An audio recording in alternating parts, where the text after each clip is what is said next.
morning, everyone. Morning. We're going to call this meeting to order Tuesday, June 7th, 2022.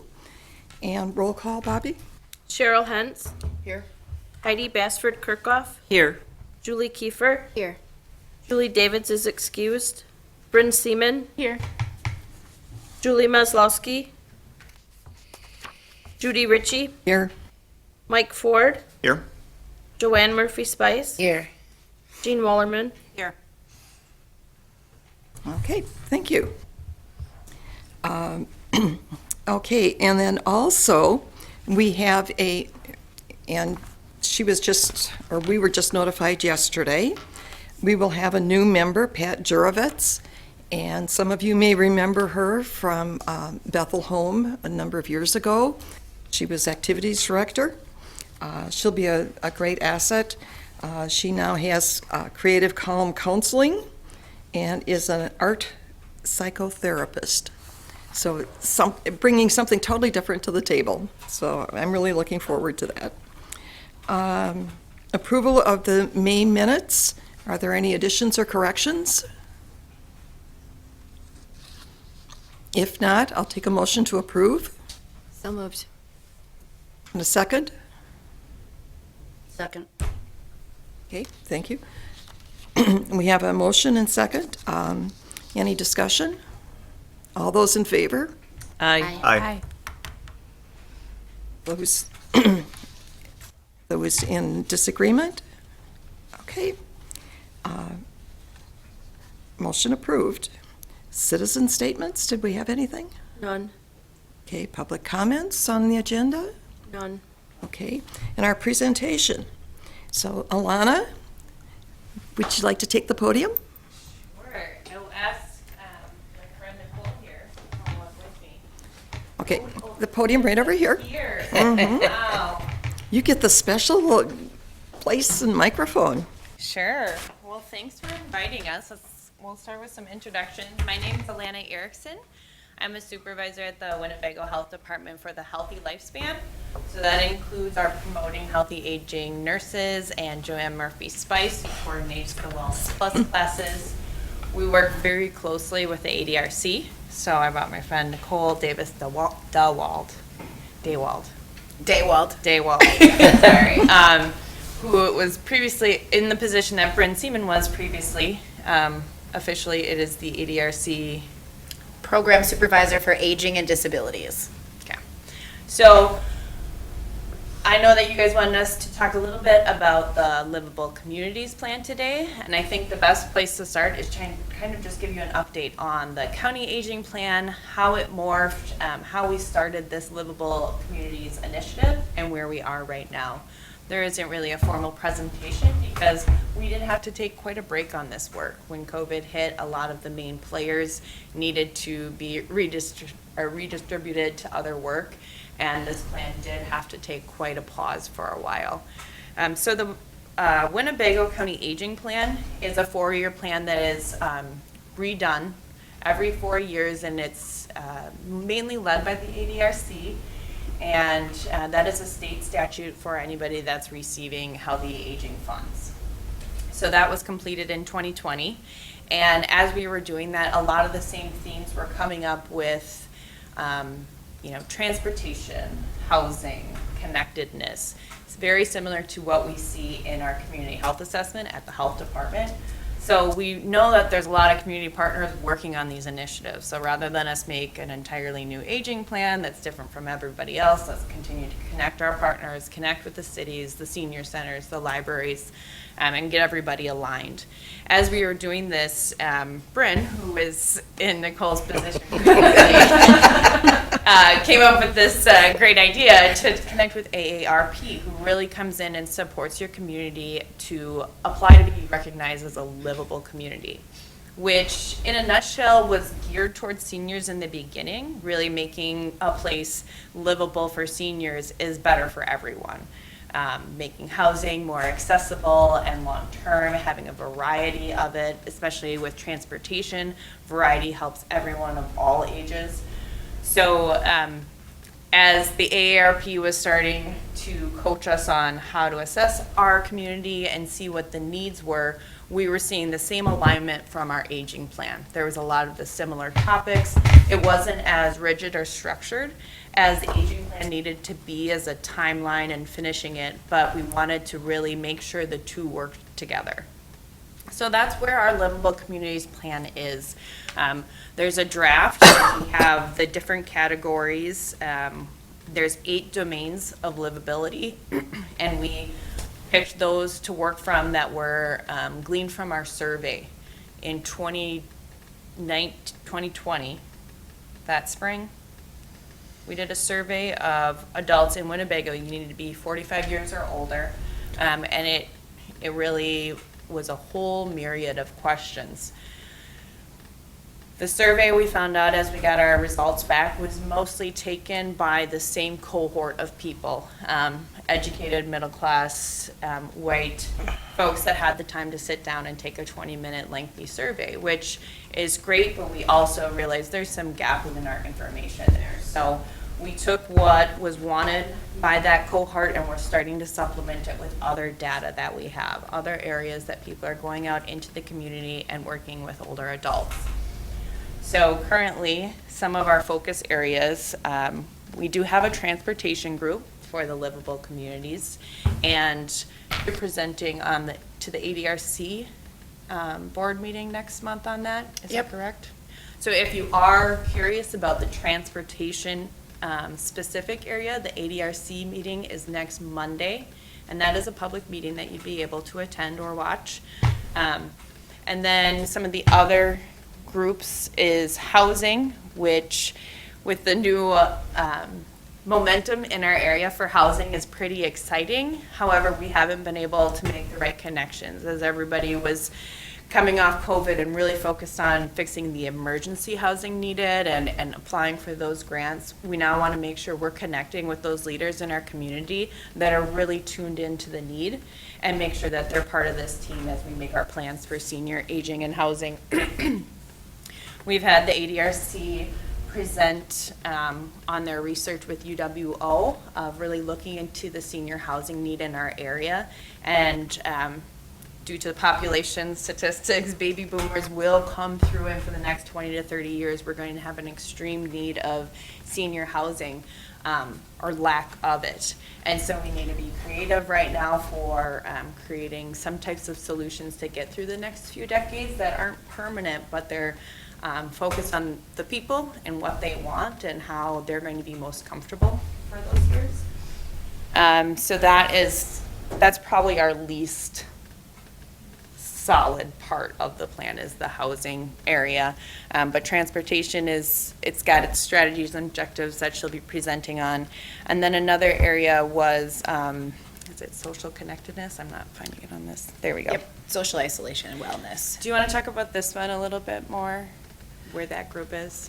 Sure. So one of the biggest things that we recognize is that Oshkosh has a lot of programs, and they have a lot of wonderful programs, but people just don't know about them. So we're trying to find different ways to work together in the community, all of the people who are doing positive things, and to get the message out. So one of the biggest things is cross promotion, is getting the YMCA to promote things that the ADRC is doing, and we're promoting things that the YMCA is doing, and just really working together and not like doing the same things on the same days, making sure that when we schedule something that everyone's invited and doing things in advance so that people can kind of go to everything.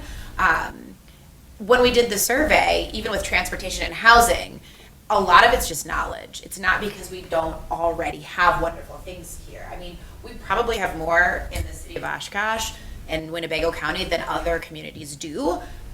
People just don't know about them because what we found is when we did the survey, the population that we surveyed were people who own a home, own their own car, so they don't know about other housing options. They don't know about transportation options. They don't have a plan for as they get older. They, maybe are still working or just retired, so they don't know about a lot of the different programs in the community for social isolation and wellness because they're not there yet. So just really getting the word out on all the great things.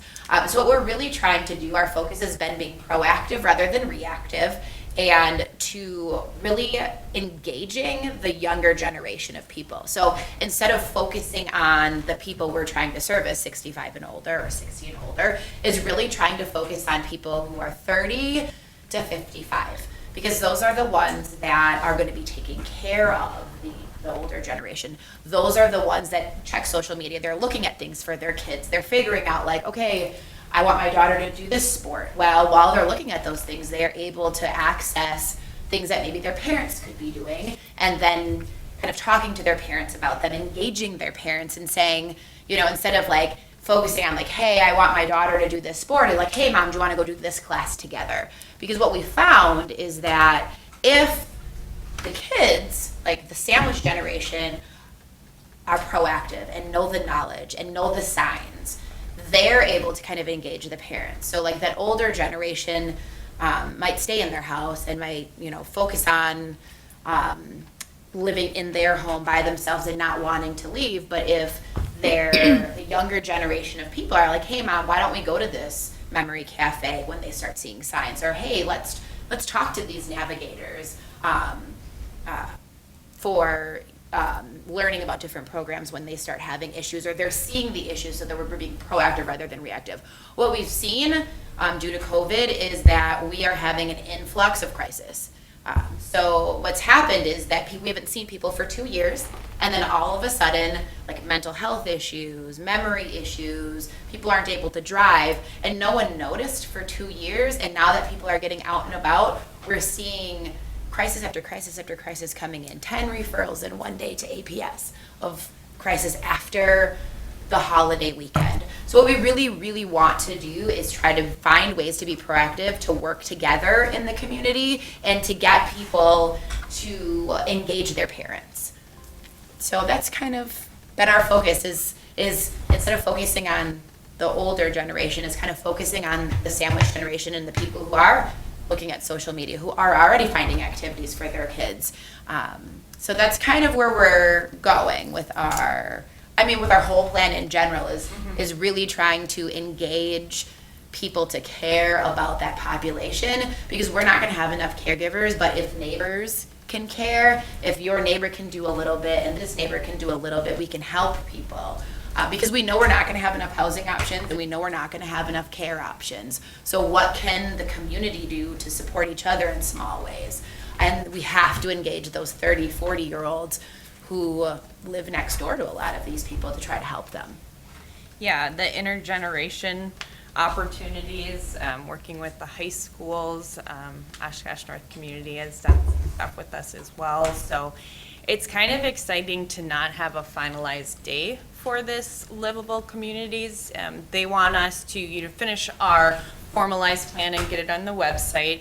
And Nicole was assuring me that comparatively to other communities, we're on track, even though we're a little behind. COVID kind of displaced everybody, but it won't be a stagnant type of plan, because it's something that as you're out working with the community and new things come up or arise, will shift and need to reappropriate. So there's some fun stuff. I really do appreciate that Nicole's putting this big focus on engaging with older folks and trying to make things fun again, because people are sick and tired of being told what to do and where to go and how to do it. But actually sitting down and building that trust again, having trusted messengers. Joanne and I talk about with the classes, everybody knows her face and they trust her and they want her everywhere. And if we could duplicate her, that would be great. But instead, from these classes, really having ambassadors in those smaller municipalities to spread the word about these classes, where they are, how you can get to them. If you can't afford them, there's other options. People are scared to ask those questions and call up and be out of their comfort zone. But when they have a familiar face that's encouraging it, it really goes a long way. Any questions about the livable plan right now? Not that we gave you too much to really, critique, but. No, but I have a comment to what you were talking about, Nicole. I just started a class in Amro, which is exciting, starting to get to the western part, more rural areas. And I have 2 sets of like late 50s, early 60s women it's a strength training falls prevention class, who brought their mothers and mother-in-laws. So they're there together. And I think that is going to be really if you can get, like we want to do intergenerational Tai Chi, if we can get everybody doing it together. And that's when we were talking about social isolation. Like, we were just looking at our own parents, all of us who are on the team, and it was like, okay, so my mom is retired and doesn't do anything, but if I was like, hey mom, let's go do this together, she's all in, let's go see Frozen, so that's the key. The key to getting people to do things, like maybe they don't trust us telling them that's a good idea, but they trust their kids. And so if we can get their kids to buy in and care, we can get them out and we can get them doing the positive things before it gets to a point where it's a crisis. Because naturally, they'll build their own social network when they're in those places. Exactly. Once you get them there, we're good. Yeah, right. Once you get them in the door. Neighborhood associations have been really helpful too. I think that's an area of expansion that the city should be very proud of. And it's one of those places where we'll be able to connect a lot with the older adults that have been isolated for a while. And I'm excited about that opportunity.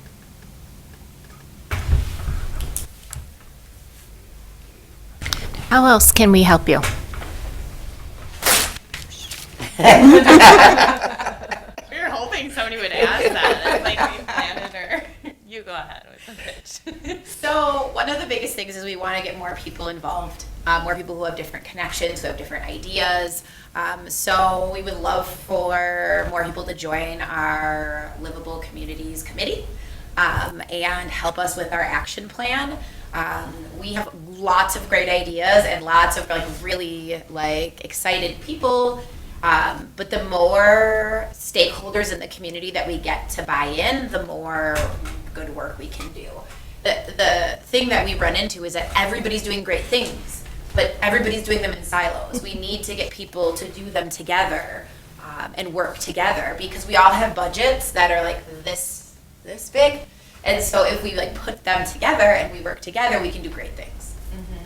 I do think we're missing some of the private sector too. A lot of our main partners are coming from the library, the city, the county, so ADRC and the health department, and then senior centers. YMCA is a good partner as well. But when it comes to having businesses or faith-based leaders, we're really kind of missing some of those key components. So if you know people in your community that might want to get connected, spreading the word, they can connect. I'll send out Nicole and my information for anyone that you want to pass it along to. But some of the committees are more formalized, such as transportation. They've been working along. Housing is just getting started. Social isolation and wellness, there's a lot of excitement about that.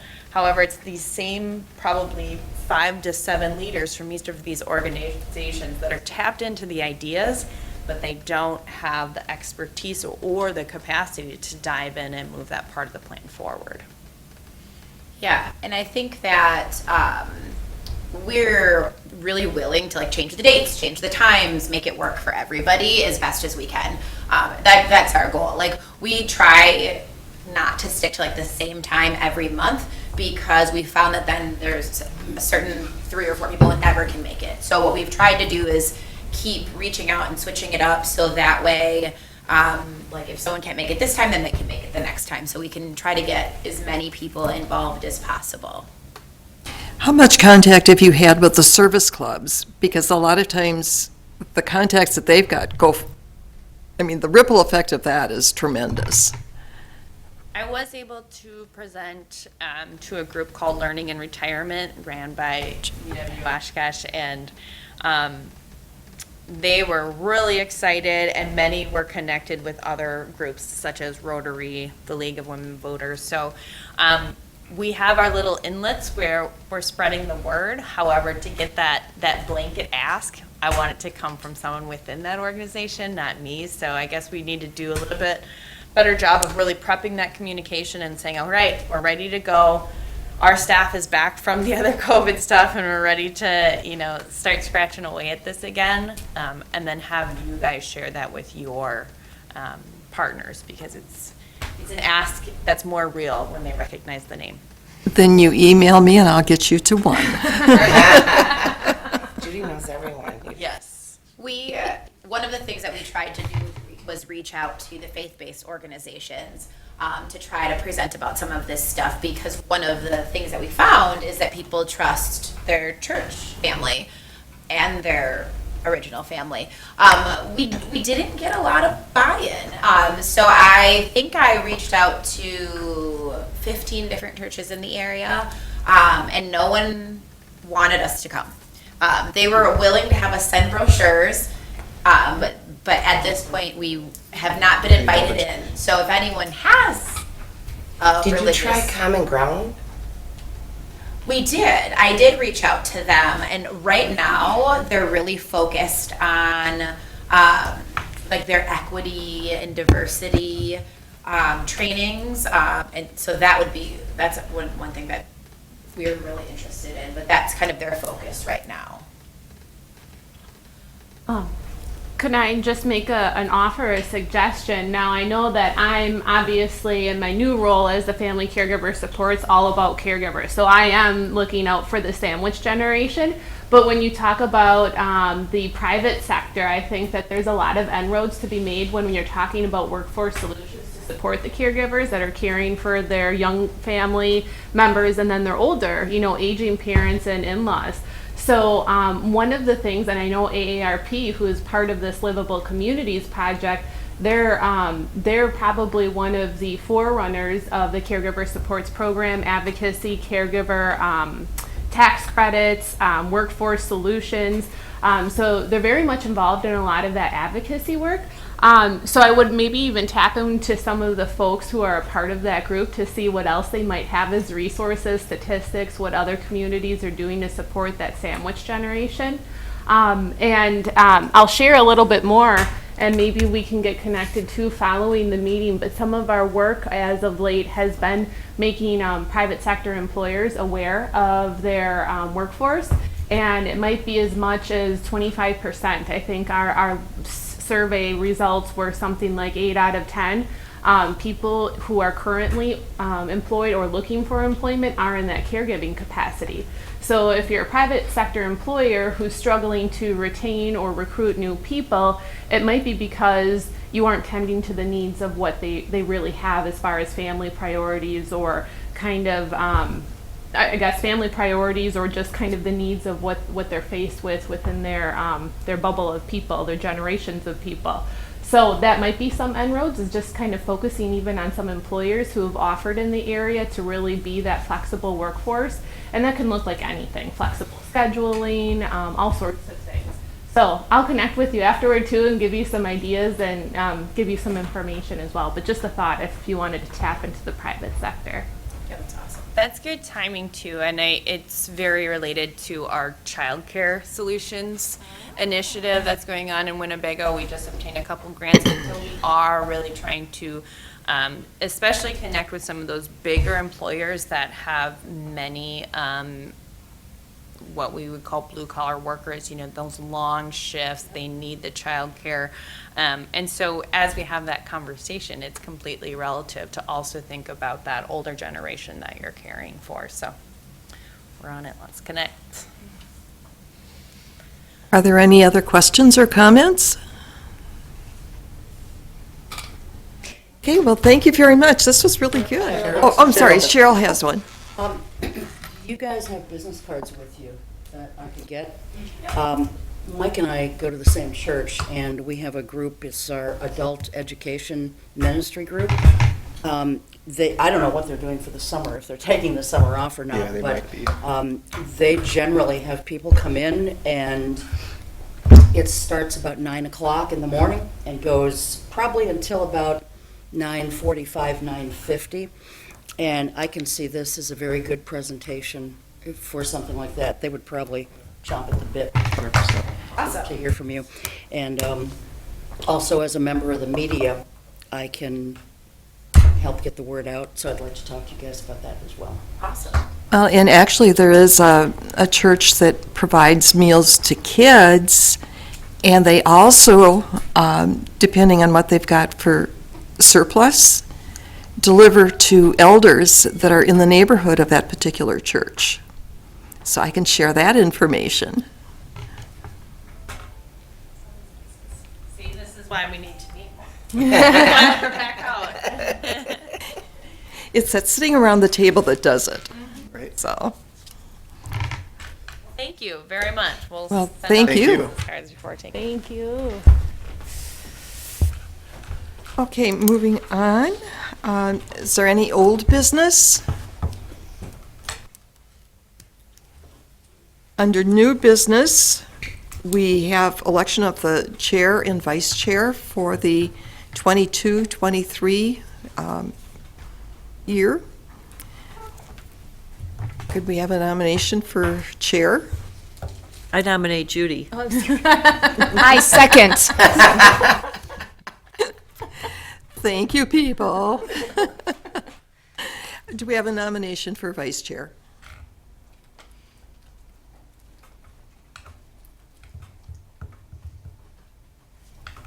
You I could would be willing. Okay, I was I going to ask nominate if Julie. self-nomination. I second. Yeah.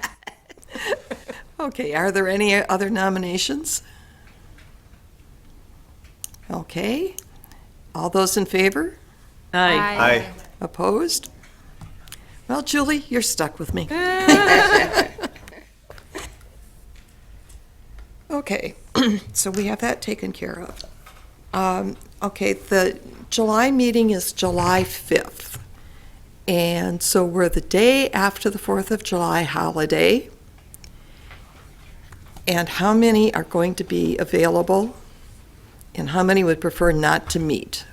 Well, that's two different questions. Okay. How many are going to be not available?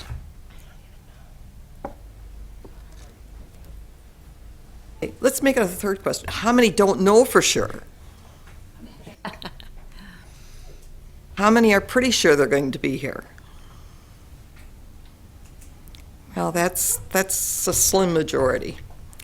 So then we'll move on to the last question. Well, I guess my question is, do we have anything important to discuss?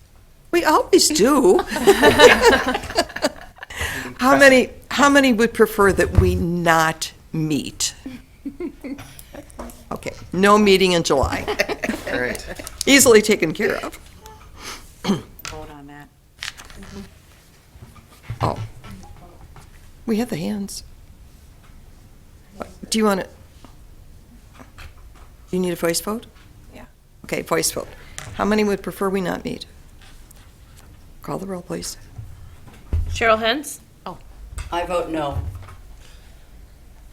Julie Kiefer, I'm sorry, am I voting no? to not- meeting. No, we will not have a meeting. No, okay, so no. Bryn Seaman, No. Judy Ritchie, No. Mike Ford, Nope. Heidi Bassford Kirkhoff, No. Joanne Murphy Spice, No. Bryn Seaman. No. I already said that. Just Say to two confirm, no's. it's no. Right? Thanks. You're worth 2 votes. Consolidating power. Kevin, that- Committee on I feel the power. Okay, thank you. Okay, then moving on, discussion of current scams. Heidi? Yes. I do have a couple here. Received this from the Better Business Bureau about donating to shooting victims. The one that I received was talking about the Buffalo shooting victims, and unfortunately, since this came to press, there was another shooting situation in Texas. So, to hear about any mass shooting is emotionally devastating, but generates additional grief when the victims have been targeted out of racism. What happened in Buffalo, New York supermarket this past weekend is heart-wrenching and brings many of us to tears. At the same time, we are also motivated to help families of the Better Business Bureau, families of victims of those who were killed or injured. To help people make informed decisions, Better Business Bureau and Wise Giving Alliance encourage potential donors to be aware of the different circumstances that often emerge in tragedy-related philanthropy. Does the appeal respect the victims and their families? Charitable organizations or crowdfunding postings raising funds should get permission from the families to use either the names of the victims and/or any photographs of them. Do not assume there is an official connection if photos are displayed. How will the donations be used? Be cautious about vague appeals that don't identify the intended use of funds. For example, money is being collected for funeral expenses or other family needs. Also, unless told otherwise, donors will assume that collected funds quickly collected after a tragedy will be distributed or spent just as quickly. Tragedies that involve violent acts with firearms can also generate requests from a variety of advocacy organizations that address gun use. Donors can support these efforts as well, but note that some of these advocacy groups are not tax exempt as charities. Also, watch out for newly created advocacy groups that will be difficult to check out.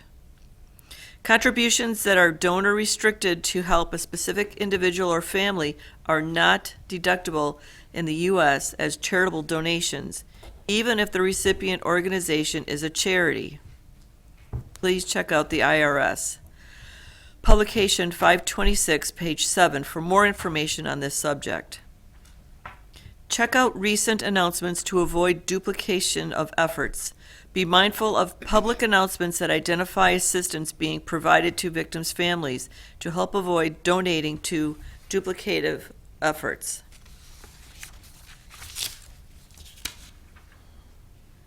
Crowdfunding has become so popular that it is not useful for fundraising to start within hours after a tragedy has occurred.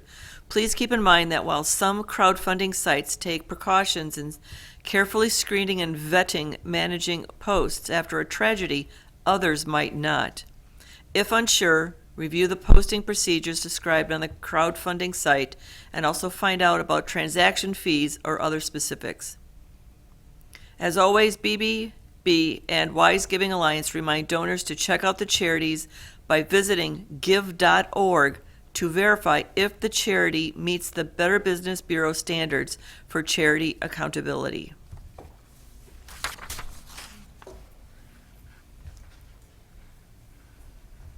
The second one that I received was the scam alert is Secret Shopper sounds cool, but is it really a scam? And this is based out of Milwaukee. You've been invited to check out one of your favorite retailers to secretly shop at their store and evaluate the quality of service and product availability. The best part, you get to keep the items plus earn a paycheck as a mystery shopper. If this sounds too good to be true, well, it very well could be. Many mystery shopper opportunities are scams. Here's how to tell a real gig from this common con. How mystery shopper scams work. You will receive an offer via email, text, or social media network to become a secret shopper. In other cases, you may apply to a secret shopper job advertisement online. Either way, the company offers you the job right away, and you are so perfect for the position, they claim, that they don't even need to interview you. In most common versions of this scam, the company mails you a check to cover your secret shopper purchases. You are asked to buy a few things and then send back the remaining money. Unfortunately, the check is fake. It will bounce and you will be left footing the bill and bank fees associated with it. However, scammers are getting creative with the secret shopper cons. Be on the lookout for twists. For example, one victim told the BBB scammer tracker about the following. I saw a job posting on LinkedIn for a secret shopper position, and I applied and shortly afterwards received a check in the mail. The check was for $2,470, and the business wanted me to go to a local store to purchase gift cards with $2,000 and keep the rest as pay. I was supposed to scratch off the security covers and send pictures. In another version of this scam, con artists are offered high-paying assignments with one catch. You need to pay a registration fee to participate. How to avoid secret shopper scams. Research the secret shopper companies before applying. Before applying to a secret shopper job, make sure the company exists, has working contact information, and has good reviews and feedbacks from previous employees. Search online with the company name and the word scam to find other reports. Check the Mystery Shopper Professional Association database. Visit MSPA Americas to search a database for MSPA members for legitimate mystery shopper providers. However, scammers do impersonate real companies and their job postings, so watch out for these other warning signs too. Be wary of companies that hire on the spot. Real businesses will want to get to know you before they hire you. If a company reaches out to you out of the blue with a guaranteed position in their company, it is probably a scam. Be aware of jobs that involve receiving and returning money. Legitimate companies don't generally send money to new employees before the work is done. They certainly don't ask you to return funds that you have already been paid. Never wire money or pay or buy prepaid debit cards for strangers. Scammers love to ask people to wire money or send prepaid gift cards. Once you've wired money or sent the gift card information, there is no way to get your money back. Be careful with these forms of payment. To learn more information about any of these scams, you can contact the Better Business Bureau online. Thank you. Does anyone else have something? Just yours. Yes. Within the last couple of weeks, there has been an email out supposedly from me, and it had to do with, it was getting gift cards for humanitarian relief to the Ukrainian children, women, and elderly. And I talked to or emailed my IT person that does all the antivirus and everything on my computer. And he said, to put your mind at ease, you were not hacked, but spoofed. Someone used a random email address, and includes the address there. And actually, none of us took the time to look to see if the email address was actually correct, that was mine. And it was a really goofy one. And anyway, used the random address and put my name on it and sent it to people that I knew that were on a list. And it apparently, what I've heard back from was the list for this group. And hoping that somebody would fall for a scam. So I could feel free to change my password, but it's not mandatory. Nobody breached my account. And that's where he says, likely got hold of the mass email. And it says, this happens more than a true hack nowadays. So nobody breached your account, and they most likely got hold of the mass. Okay, wrong. Always check the actual sending email address instead of the nickname. And that's a dead giveaway that it's not you or your account. So lesson learned. But it was still kind of scary. Are our names and emails on the city website? Yes. Yes. That's probably why. That's where it came from. We ended up taking down all of our contact information for our officers for learning and retirement because the same thing was happening. Our officers were getting targeted with money scams.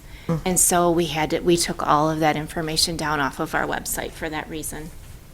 It was happening almost weekly, if not daily. Wow. They were getting things like, supposedly from the president to the treasurer asking him to transfer money. Of course, they don't have access to their own, it's university accounts, so they couldn't do that anyway. But That's a really good idea. yeah. And And I'm sure that somebody saw Committee on Aging and figured these would be easy targets. I And will some say of- though, Judy, I had two more from other commissions as well. The exact same email, So their it- names on it. So it's definitely going around beyond. So the they definitely got the city ones here. Yeah. Is that why we didn't have a boards and commissions meeting? Maybe, I don't know. I was sent yours twice. Well, I got it myself. I can prove it. Mine must have been blocked. Me too. Yeah, ours must have been blocked. So, okay. Anything else on scams? Then we'll go on to other business. And Julie, I'm going to start with you.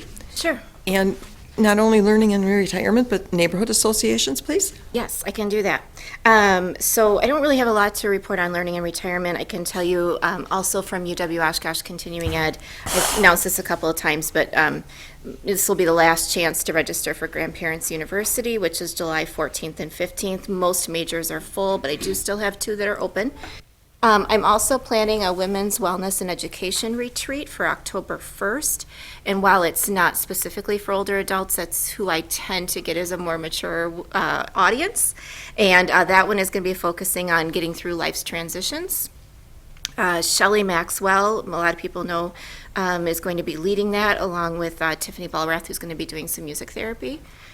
As far as Oshkosh Healthy Neighborhoods, the biggest thing right now is there's about a week left for the Good Neighbor Grants. If you live in a recognized neighborhood association, you can apply for basically what would be kind of a curb appeal grant, something that you're doing on the outside of your home. You have to pay the first $250, but you can get up to $750 in grant money to work on those improvements. So you don't have to have a project that's $1,000, but how many projects aren't? So if you want to contact Oshkosh Healthy Neighborhoods, there is a very brief grant application online, and you can fill that out. And you have until June 15th. Thank you. Mike? Nothing to report. Cheryl? Nothing. Bryn? I do, and it's not about the EDRC this time. I successfully, I think, connected Bobby Joe with receiving the calendar with Melissa at the EDRC. She sends you the calendar now, EDRC, so I will leave that for the notes. What I did want to share is a press release that came out yesterday. For those of you who don't know, I now work with the Greater Wisconsin Agency on Aging Resources. So our population that we primarily serve within the Older Americans Act is those 60 and older. And these are federal grant dollars, and my role and goal is to really provide support to counties throughout the state and how to use those federal grant dollars, and specifically within the family caregiver programs. The state of Wisconsin is actually a little bit ahead of the trend. So in 1985, we established the Alzheimer's and Family Caregiver Supports Program. That was before the nation offered a caregiver supports program called National Family Caregiver Supports. And these are smaller pots of money, but they're designed to help support older adults and their caregivers. And much like we just heard from our guest presenters today, it's going to be the younger generation that's going to be providing much of the support to those 60 and older for decades to come, because there just frankly isn't going to be the resources available, whether it's housing, whether it's assisted living, whether it's the current workforce shortage. So I'm honored to be a part of I'm a very small part of a larger group with some phenomenal people a part of it called the Wisconsin Family and Caregiver Support Alliance. And it would have been in 2001. It was actually as I was just leaving the ADRC. I took the survey and also shared the survey, probably with many of you in the room, about how employers are supporting those workforce employees who might be caregivers. And we had a number of people throughout the state respond, and we came up with a press release highlighting a lot of the statistics and what current workforce employers are doing to support their caregivers within their network, and then opportunity, especially now with there really being a workforce shortage in general, whether it's hospitality, factory settings, whether it's different types of office jobs. There's a great deal of information, so I won't read the entire press release. It was just something that was very excited that I was very excited about, that came to fruition just yesterday, just Monday. And on this press release, there is also information that if you don't yet follow or aren't aware of, folks in this group would probably benefit from following the Wisconsin Family Caregiver Support Programs on Facebook. It's a very easy read. There's podcasts on there. Myself and another cohort with DHS tend to it daily. There's articles, lots of really good information, virtual options, in-person options to really engage in the community again and have that social connectedness. And then I also help kind of facilitate behind the scenes a website called wisconsincaregiver.org. And I can send these to you specifically following the meeting so you have the exact addresses. But those are both just really good resources for not only older adults, but then their caregivers who are supporting older adults. That's what I have. Okay, thank you. Thank you. Did you want this? Joanne? Thank you. I just worked with Melissa Sell. Melissa from the ADRC does the ADRC newsletter that goes to everybody, lots of people in the county. I don't know how many hundreds of people. Anyway, I was teaching a class, and one of the feedback I got from people in the class was how difficult it was to find classes online. Tai Chi was the example. I was finishing a class in Nina, and they said, well, what do I do now? I want to keep doing Tai Chi. Where do I find Tai Chi? And I'm like, well, lots of places do Tai Chi. You know, go to your senior centers, go to your, and the complaint was, if I navigate the Oshkosh Senior Center, I got to go to the city of Oshkosh. Then I got to go to find the current online takes forever. Then I got to go to the Menasha Senior Center, and I got to go find in the city of Menasha and find that chatter.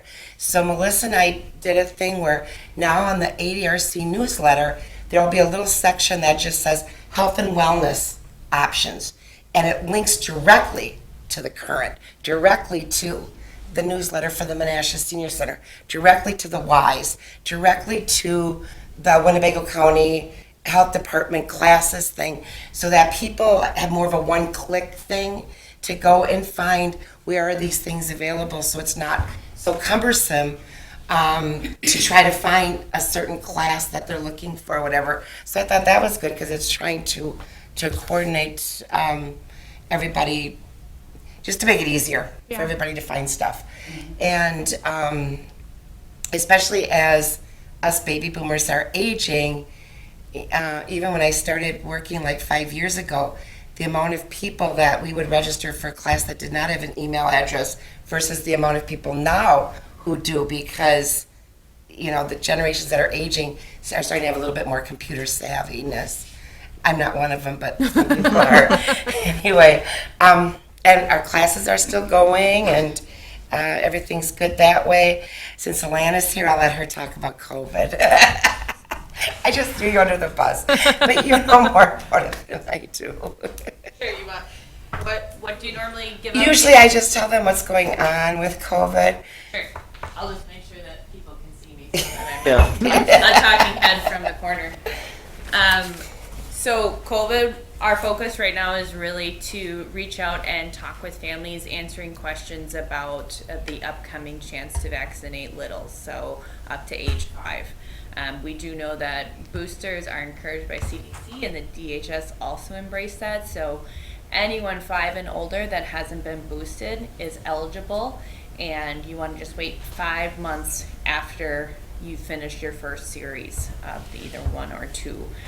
They are highly encouraging if you did Johnson & Johnson the first time to try and go for one of the mRNA vaccines, so Pfizer or Moderna. We are still running our COVID hotline. So if people have questions or concerns, it's the best way to just call and go through those kind of weird situations or questions. Some folks are still very concerned and hesitant about being back in public and what that means for them as far as safety for themselves, their families, and others. It is okay to call the hotline and talk about those things and get your questions answered. We don't want to assume that everybody knows everything and everybody spent 2 years ingrained in the data like we did. So go ahead and use those numbers, 236-3026. Any questions Thanks, generally? Elena. I mean, case numbers are going up, but we've been pleasantly surprised that hospitalizations and deaths are remaining manageable low. We do accredit that to the vaccination and our tolerance that we've built up over the past 2 years. So thanks for working together on this. And you're recommending a booster for, another one for 50 and older, is that correct? Yes. Yes, okay. We're boosting as we're getting into that fall season where we know that we're going to be coming back indoors. So talk to your primary care provider about the best timing that you really want to take that to prep up. But it's kind of like I don't want to compare it to the flu because it's different. But as we think about living long term with COVID, there are just some accommodations that we as a population are changing, and the science is there, it's proven. Let's ask questions and talk about it so we all feel comfortable. Thank you. Thank you. Thank you. Heidi? I have nothing else. Okay. I have a question. Bryn, with this publication right here, can you possibly email this to us so we have it in digital? That way we can, Absolutely. we can easily click on the links. You got it. Yes. Thank you. Yeah. Okay. And